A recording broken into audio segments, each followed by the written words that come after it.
Hi, welcome to another episode. Please hit the subscribe button, share, like, and leave a comment. Call them the Qatargate annual reports. A vast cache of leaked documents from the police investigation into the biggest corruption case to hit the EU in decades, seen by Politico, uncovers the full extent of the European Parliament's money for influence scandal. Over 4 years, the files suggest that key suspects, including former member of the European Parliament Pier Antonio Panzeri and his aide Francesco Giorgi, meticulously recorded alleged attempts to manipulate the Parliament, the EU's foremost democratic body, and wider policy debates. Their suspected paymasters in Qatar, Morocco, and Mauritania spent around €4 million for the work, according to claims in the files.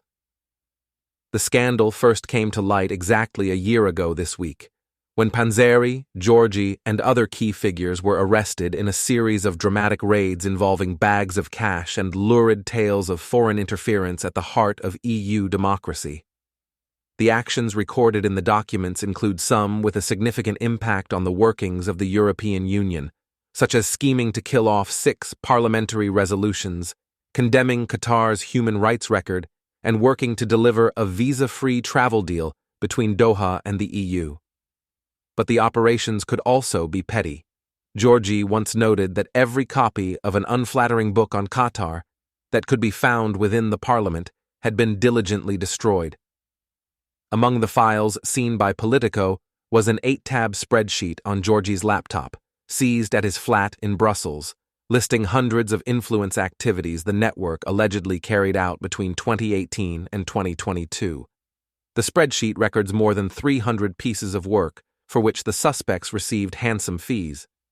They allegedly achieved their ends using a network of associates working inside the parliament, whom they called their soldiers, according to the files. So far, the inquiry has seen 4 current and former MEP arrested on preliminary charges of corruption, money laundering, and membership of a criminal organization. The suspects include Panzeri, Giorgi, and Eva Kaili, Giorgi's partner, and a Brussels high flyer who was ousted from her role as the Parliament's vice president when the scandal broke.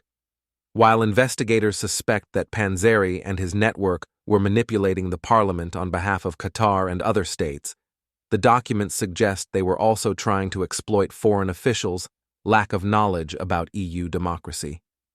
Giorgi told police he and his boss would sometimes tell their paymasters about operations over which they had no practical influence, as Panzeri misrepresented the extent of his power to shape the Parliament's work, according to the documents. It relied on the ignorance of how Parliament works, Giorgi said in statements to the police. A person familiar with Giorgi's legal defense, speaking on condition of anonymity, said it was not credible to think of the spreadsheet as proof of the influence activities. Instead, the person said, the list was designed to boost Panzeri's image to his clients. Whether they are a record of actual influence work or just a tool to inflate the bill, the spreadsheet entries offer a unique glimpse into the workings of the influence machine built and run by Panzeri, Giorgi, and their alleged accomplices, until a police investigation on December 20th of 22 brought it all to an abrupt end. The documents also raise questions over how such influence operations could go unnoticed for so long. As European leaders confront the ignominious 1-year anniversary of the scandal, which erupted on December 9th last year, the disclosures contained in the Qatargate files will submit the EU ethical standards to intense scrutiny once again. The alleged operations included the big deal. Working for Qatar, Giorgi and Panzeri were building up to one bigger prize, ensuring that Doha clinched an agreement for visa-free travel with the EU. The deal received an essential green light in the Parliament's Civil Liberties Committee on December 2022, days before Giorgi and Panzeri were arrested. A final vote on the deal has been put on hold since the scandal erupted. The win makes it to the spreadsheet. Other documents from Giorgi's laptop reveal he intended to suggest to the Qataris 2 action plans detailing whom to contact and where to exert pressure to secure the visa agreement. A precondition for securing the visa deal, Giorgi and Panzeri argued, was staving off attempts by some MEP to censure Qatar for its treatment of migrant workers and journalists. In his spreadsheet, Georgi takes credit for neutralizing 6 parliamentary resolutions condemning Qatar between June 2021 and November 2022. The parliament did, however, eventually pass a resolution criticizing Qatar's human rights record on November 24, 2022, manipulating parliamentary hearings.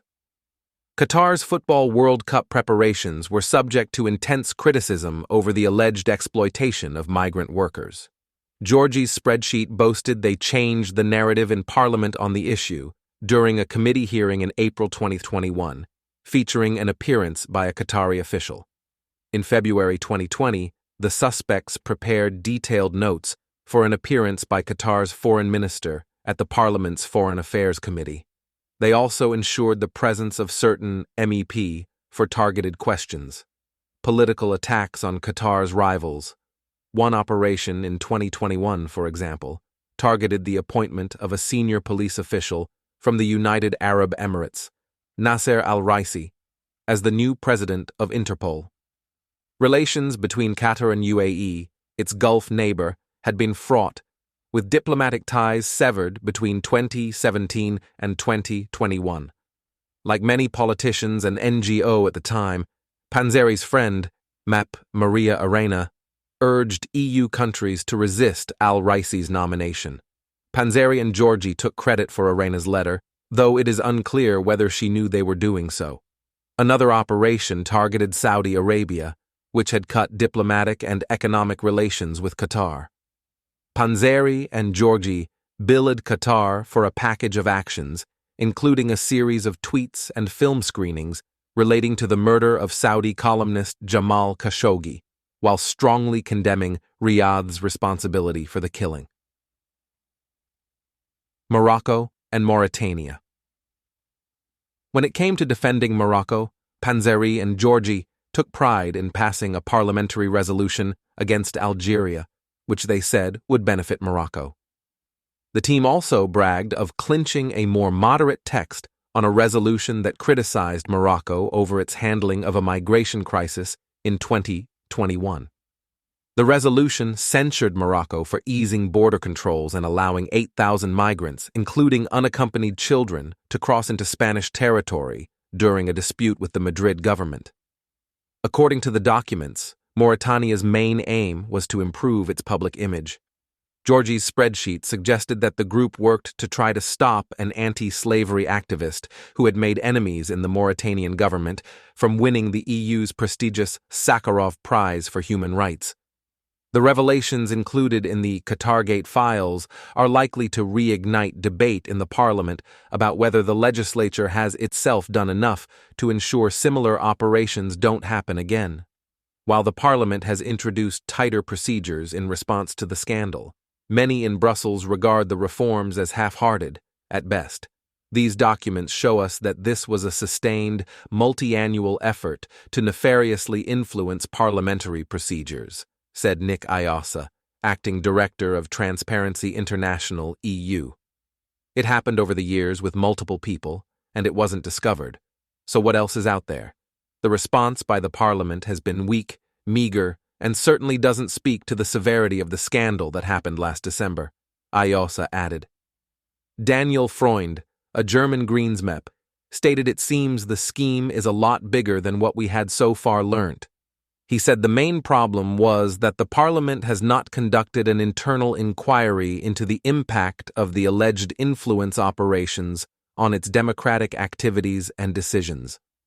Freund said, "It seems you can buy, or at least influence certain decisions in the parliament, or at the very least there are some former MEP that try to make everybody believe that you can and are selling that as a product."